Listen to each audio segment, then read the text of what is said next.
Acabou o carnaval. E na política, acabaram as brigas e desavenças? Começa agora JBR News.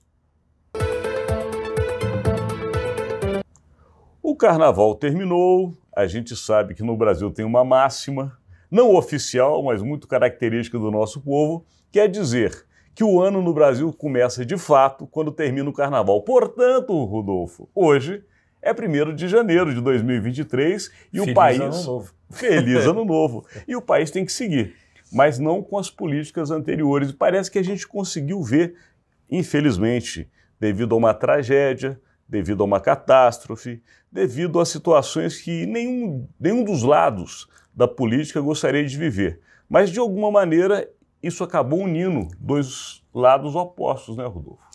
Pois é, né? Eu acho que você teve aí durante esse período de carnaval, nessa tragédia que aconteceu no litoral paulista, né? Uma situação nova que chamou a atenção, né? Você tem dois adversários políticos que não deixarão de ser adversários políticos, né? O presidente Lula e o governador de São Paulo, Tarcísio de Freitas, se unindo em torno de como solucionar os problemas daquela tragédia.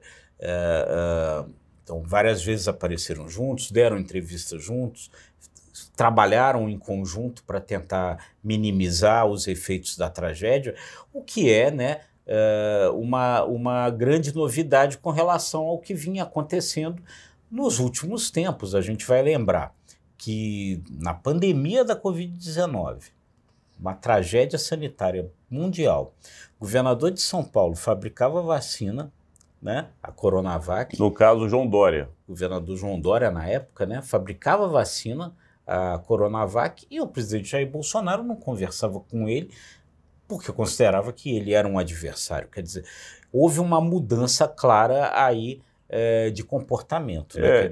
Não quer dizer que os dois estão unidos politicamente, continuam adversários, mas quer dizer que, de uma forma civilizada, eles conversam em torno da solução de um problema comum, o que é muito saudável, né? Não, é saudável. Eu até brinco que o caso entre Lula e Jair Bolsonaro tinha que ser tratado por um psiquiatra, ou vários, um grupo de psiquiatras, porque um é antítese do outro.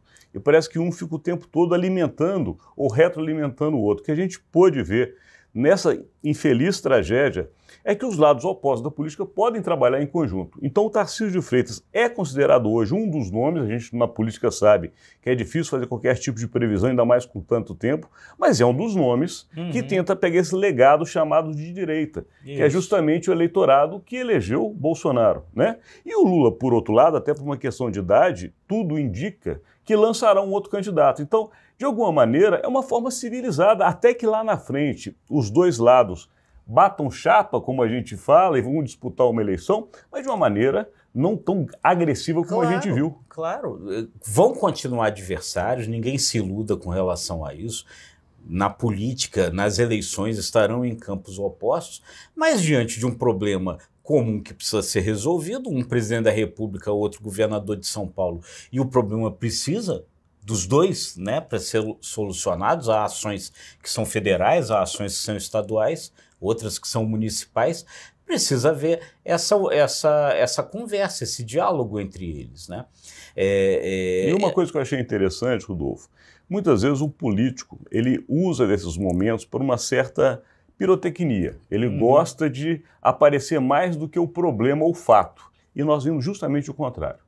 Tanto o presidente da República quanto o governador de São Paulo agiram muito responsavelmente diante de uma tragédia da qual eles não eram nada, além daqueles administradores públicos com a missão e o objetivo de resolver o problema. Ponto. Claro, com certeza. Não, uma coisa, quer dizer, e poderiam até, né, Alexandre, um ficar acusando o outro, porque certamente uma tragédia dessa não acontece por acaso e pode ter acontecido pela omissão de governos, por falta de verbas e tal, mas os dois entenderam que aquele não era o momento de fazer isso, era um momento de se unir para resolver as coisas. E não sem críticas, isso é que é curioso e mostra como a gente ainda precisa evoluir, né? Porque tanto do lado dos bolsonaristas quanto do lado de alguns petistas, essa união foi criticada, o que é lamentável. Até porque somos todos brasileiros e cá entre nós, né, Rodolfo? Tragédia, não há lados. Claro né? que O não. lado é de quem está no prejuízo, perdeu vida, perdeu casa. Eu vi casos de pessoas que perderam uma vida inteira. Então, ou seja, você ficar pensando em lado, não tem muito sentido. Não existe lado, né? O lado é o lado do Brasil. Portanto, iniciamos o ano de 2023 hoje, após o Carnaval, nesta brincadeira que o ano só começa quando termina o Carnaval, para levar para você as novas notícias da política como essa, que ainda que tenha havido de uma tragédia, mostra áreas diferentes. Tomara que isso aconteça daqui para frente, Rodolfo. Tomara que seja um marco novo civilizatório na política brasileira. Agradecemos a sua audiência. Agradecemos muito e até amanhã.